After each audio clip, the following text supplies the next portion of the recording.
everybody, this is Daniel Jackson, who came top 8 at Nationals 2015. Danny, how did the total go for you? It went quite well. I went 7-2 in Swiss and then just recently lost in top 8. And what deck were you playing this weekend? Playing Nekroz. Nekroz. It's the best deck. Do you think most people are playing Nekroz? Do you come across many mirror matches? No. No? I only played 2 in Swiss. One of them was Saul, who was basically playing the same deck as me. And then I played against Ben Sherman, but that was it. And then I played against two mirrors in the top card. What did you lose to? I lost to Shadol. Oh. This is floodgates, basically. That's good. Let's have a look at your deck then. I played 6 Jews. So you want to see them. It's not like you just want to see them in your opening hand. You want to see them in your opening hand and then the following turns after that. So anyone who plays less is stupid. We decided to use 2 Nekroz Sakai. So like this event, we expected to just play against rogue after rogue, and this is better than. So against Floodgates, MST is better. It's strictly better, but like this is actually just better against the decks. So you're not building your deck to win every single game of Yu-G-iOh. If you could do that, that would be great, but you can't. So we just kind of decided we're going to ignore Floodgates.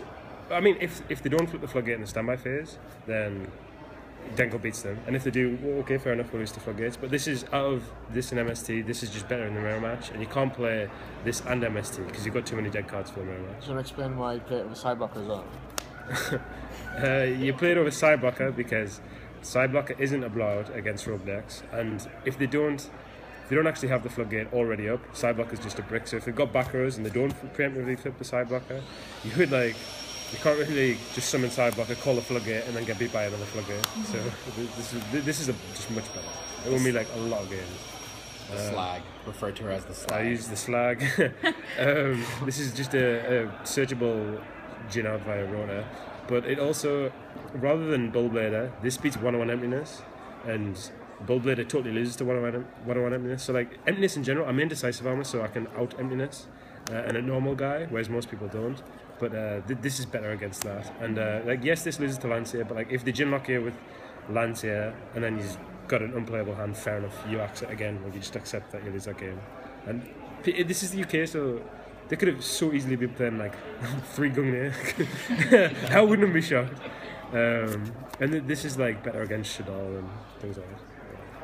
So I played 1 Trishula.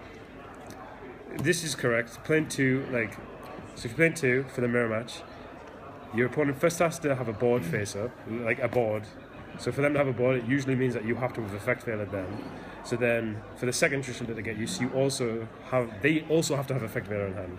So like you have to have veiler them and they have to have effect veiler, and you also have to have a good enough hand where you can support having a Trishula and being able to summon a Trishula. So it's just asking too much. 1 Closeless. Again, play 1 of these because the second one, after you've seen the first one, or mirrors, the second one's just a total dead card in your deck. So the only time you ever use the second one is when you Jin lock. So like, you would Jin lock with a Closeless, and then you might want to use your second Closeless afterwards to get a mirror. But like, you're winning the game until the drawback of Eclipse. So even if you're playing 2 Closeless and you draw your second Closeless, get it activated, play a card, then you're still in the same position, you're still winning, but then still if the Book of Eclipse you lose. And to say that playing these, an extra copy of these for an extra target of sure, it's silly, because you'd just be searching it and not being able to use it, so it's fake advantage. We used 2 Valkyries. Like, if we were building to beat the mirror match, we probably would have main deck 3, but like it's not necessary to main deck 3. The third's only ever, you'd never summon it, it's just there to block. So because we're mainly playing against rogue decks, we don't want that. And space is really important, which people also don't understand when they play these. So 2 Bryanak, 3 Unicorns, best card ever. And yeah, so we used Decisive Armor and Dance Princess. So we were, if we played a mirror match like last format and we saw these cards, we would think we're playing against someone who's not very good at the game, because then you had more engine cards. So like we couldn't max out on upstarts because your deck was too full anyway, and there were more important cards. But now I'm already, other than 2 Closeless, I'm maxed out on engine cards and playing upstarts. So like to say that you wouldn't play these because the bricks is silly, because there would be a brick whatever other Yu-Gi-Oh card they are. And like in the mirror match, if you're playing against someone who doesn't have these, you've actually got an advantage because you've just got more overall utility. This applies so much pressure. It's on-field effect. It's just the cards are ridiculously good against rogue decks, both of them, and they're really good in the mirror. So this avoids effect failure. This avoids Trishula. So if you can put a board up, leave this as your only card in hand, whether you've searched it or not. And then if they Trishula you, you can just decisive army a guy. It makes easier TKs, so you can like decisive a unicorn, cycle it back, whatever then. It follows the card through as well, so once it destroys it, it follows the card through. So if they activate it, it still gets banished. $8 card. 2 Shrits, you don't need 3. Like, you want to match your Shrits with the cycles, and you don't have enough warriors to search. We use 2 effect Velek. It's the best defensive card in the mirror match. We prefer cards that replace themselves because it's a combo deck, but the cards that replace themselves are really like, this is better than Shared Ride because it just blows them out. Like Shared Ride, sometimes it can blow them out, sometimes it just replaces itself enough to end the turn, but this wins you the game. Beside the Jin, we don't sign it. I wish I signed it. No, like, we play 1 Jin, like, for when, if we were going to guarantee that we'll go second all the time, we wouldn't have main deck this card, because you've got an advantage when you're going second, so you kind of, if you Jin lock them, you just say, oh, well, you give them a way to win. But like, you have to play it because sometimes you'll be forced to go first, and sometimes you just need to Jin lock if your hand's not very good. And we side it out when we go second, and obviously leave it in when we go first. So that's it for monsters. 2 Nekroz more, Kaleidoscope to Cycle. This is obvious. You don't want to play more. You don't want to play less. Triple Rotor. It's just a utility card which searches you Jin out as well. Triple Upstarts. It's just, if you play less than 3 upstarts, then it just means that you are going to be bricking more often. So like, if this was a Raigeki in the hands where you get like just a brick, it could have been an upstart, so it's not a brick, so it's just actually just better to play. Prep, of course. And we hated this card for months, and then we decided we wanted just a straight out. So like, for this event, Lance's Scoldings, they've totally gone away, and Vela's is like, Vela is the new thing, everyone plays Vela, so we wanted, rather than having more monster outs, we wanted to just have this straight out. And it beats effect Vela. Against rogue decks, I suppose you can put Thunder Kings down for get monsters. Okay, so let's have a look at your extra deck. 2 Heralds. Red Nova Dragon. Ultimate Rare, looks lovely. Which one's this? It's Holomyas and Diamond. Switch it all. Because like, when you summon Dew and a Unicorn, you would use, before these, you would just have to leave them on the field or like pop them about. But now you can go into a good exceed and not get punished by shit.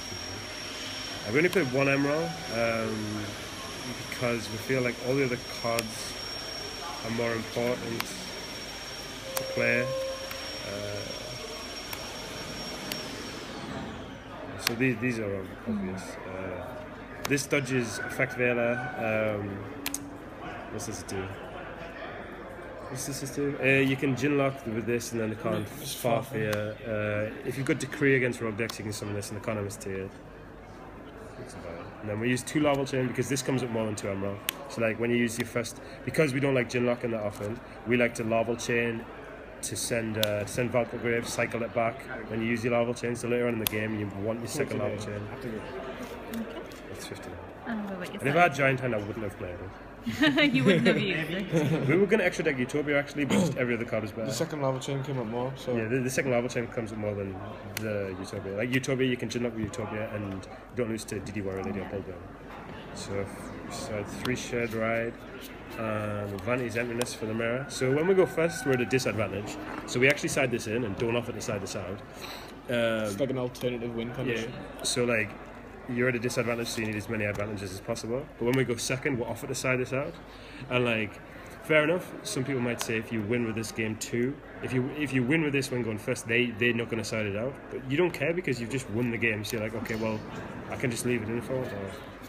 Or not. Side 1 Raigeki. This was like, we had 14 cards, and we'd worked our side in and out, and we had 1 space, and we didn't have many cards for heroes and ritual beasts, so we kind of just wanted an extra card for that. And I decided against the Scolding build very much. So 2 out of the 3s. You don't want to play 3 because it doesn't actually win you the game by itself, and it's with a trap card, so you'd have to set it and then flip it.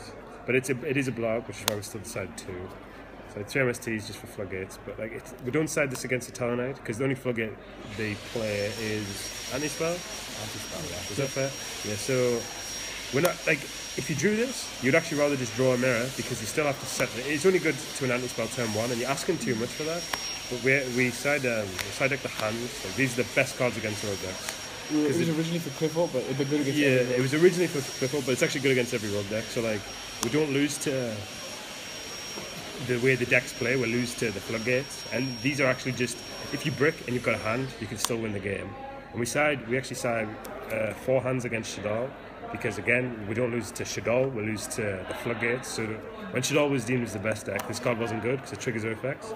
But now, like the things you lose to floodgates, so Iceland covers them, and sometimes you can lose to pressure from monsters summoned from the graveyard via Falco, like a Shekanaga or a Construct, and this deals with that.